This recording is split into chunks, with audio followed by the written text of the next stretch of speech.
She arrived at the edge of the old west town just as the sun began to sink behind the wooden buildings, her strength nearly gone and her hope hanging by a fragile thread, and when her legs finally failed her, she collapsed onto the dusty road beside the stagecoach that had carried her through days of fear and pain, drawing the attention of everyone on the silent street.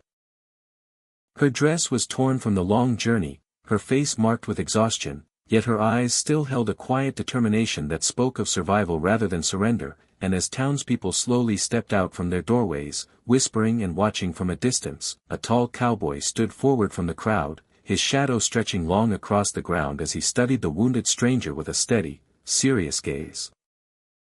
He had seen hardship before, seen people broken by the cruelty of the frontier, but something in her posture, in the way she refused to lie down completely even when her body begged her to, told him she was still fighting, still holding on.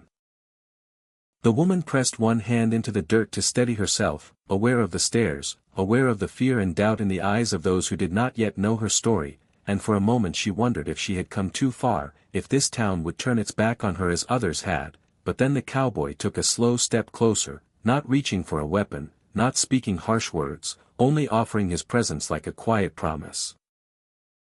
Behind him, women stood frozen with concern, a mother pulling her child closer, men watching cautiously, all of them caught between suspicion and sympathy as the golden light wrapped the street in a soft glow that made the moment feel heavier than time itself. The cowboy finally spoke, his voice calm and firm, telling her she was safe now, that whatever had chased her across the open land no longer had power here. And as she lifted her eyes to meet his, something inside her finally broke free.